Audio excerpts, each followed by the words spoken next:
സ്ത്രീകളും മുന്നോട്ട് വരികയാണെങ്കിൽ ഇത് ഇന്റർനാഷണൽ ലെവൽ ന്യൂസ് ആവും. അമേരിക്കയിൽ പോലും ഇത് വാർത്തയാവും. ഞാൻ പറയാണ്. ശരിയാണ് ചേച്ചി. ഇന്റർനാഷണൽ ലെവൽ സ്റ്റോറി ഒക്കെ ആയിട്ട് കഴിഞ്ഞ കുറച്ച് നാളുകളായിട്ട് ചാനലിലൊന്നും കാണാനേ ഇല്ലായിരുന്നു. കുറച്ച് നാള് തീ കത്തിച്ച് നടന്നതാണ്. പിന്നെ വീണ്ടും ഇപ്പൊ പൊങ്ങി വന്നിട്ടുണ്ട്. അപ്പൊ ഞാനൊരു കഥ പറയാം. ഈ കഥയും കഥാപാത്രങ്ങളും സാങ്കല്പികമല്ല. അതുകൊണ്ട് ജീവിച്ചിരിക്കുന്നവരോ മരിച്ചുപോയവരോ ആയി സാദൃശ്യം തോന്നാൻ സാധ്യതയുണ്ട്. പക്ഷെ ഞാൻ അവരെയല്ല ഉദ്ദേശിച്ചത് കേട്ടോ. ഒരു ചേച്ചി ഒരു പാവം ചേട്ടനെ കല്യാണം കഴിക്കുന്നു. അതിനുശേഷം ഏകദേശം 5 മാസം കഴിഞ്ഞപ്പോൾ ഡൈവോഴ്സ് ആയി എന്നൊക്കെയാണ് പറയുന്നത്. ആ ഡൈവോഴ്സ് ആയി 1 മാസം തികയുന്നതിന് മുമ്പ് തന്നെ സമൂഹത്തിൽ നിലയും വിലയുമുള്ള രാഷ്ട്രീയത്തിൽ ഒക്കെ പ്രവർത്തിക്കുന്ന ഒരാളെ സോഷ്യൽ മീഡിയ വഴി കാണുന്നു, പരിചയപ്പെടുന്നു. നമ്മൾ പല ആളുകളും സോഷ്യൽ മീഡിയയിലൊക്കെ കത്തിക്കയറി നിൽക്കുന്ന അല്ലെങ്കിൽ കുറച്ച് സെലിബ്രിറ്റി സ്റ്റാറ്റസ് ഉള്ള പല ആളുകൾക്കും മെസ്സേജ് ഒക്കെ അയക്കാറുണ്ട്.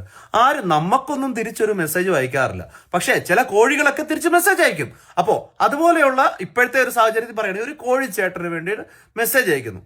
ആ ചേട്ടൻ തിരിച്ച് റെസ്പോണ്ട് ചെയ്യുന്നു. ആ ഒരു റെസ്പോണ്ട് ചെയ്തതിന് ശേഷം ഇവരിങ്ങനെ കൂട്ടുകാരാകുന്നു, സംസാരിക്കുന്നു, മുന്നോട്ട് പോകുന്നു, ചാറ്റ് ചെയ്യുന്നു. ഏതായാലും 2 കൈ കൂട്ടിയടിച്ചാലേ സൗണ്ട് വരത്തുള്ളല്ലോ. ഇല്ല എന്നുണ്ടെങ്കിൽ ഒരു കൈ എടുത്തിട്ട് ഈ കർണത്തിനുണ്ട് കൊടുത്തിരുന്നുണ്ടെങ്കിൽ മറ്റൊരു സൗണ്ട് നമുക്ക് കേൾക്കാമായിരുന്നു.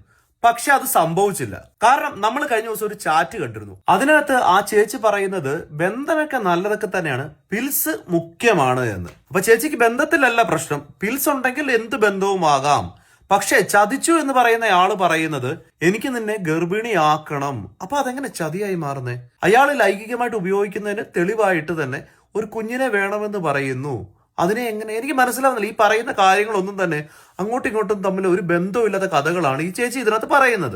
പക്ഷെ ഈ കഥയുടെ അവസാനം ഇപ്പോ ആ ഒരു ചേട്ടൻ മാത്രം, ആ ചാറ്റ് ചെയ്ത ചേട്ടൻ മാത്രമാണ് കുറ്റക്കാരൻ. ഒരാളെ കല്യാണം കഴിച്ച് 5 മാസം കൊണ്ട് ഡൈവോഴ്സായി മറ്റൊരാളുടെ പുറകെ പോവുകയും അയാളുമായിട്ട് ഉഭയകക്ഷി സമ്മത പ്രകാരം ലൈംഗിക ബന്ധത്തിൽ ഏർപ്പെടുന്ന ഒന്നും ആ ചേച്ചിക്ക് തെറ്റല്ല എന്നാണ് ഈ കഥയിലെ സാരം. അപ്പൊ പ്രിയപ്പെട്ട ആണുങ്ങളോട് പറയാനുള്ളത്, ആണുങ്ങളെ നിങ്ങൾക്ക് ചോദിക്കാനും പറയാനും ആളില്ല. അതുകൊണ്ട് നോക്കിയും കണ്ടുമൊക്കെ നിന്നാൽ ഇല വന്ന് മുള്ളി വീണാലും മുള്ളു വന്ന് ഇലയിൽ വീണാലും പണ്ടൊക്കെയായിരുന്നു ഇലയ്ക്ക് കേട്, ഇപ്പൊ മുള്ളിനാ കേട്.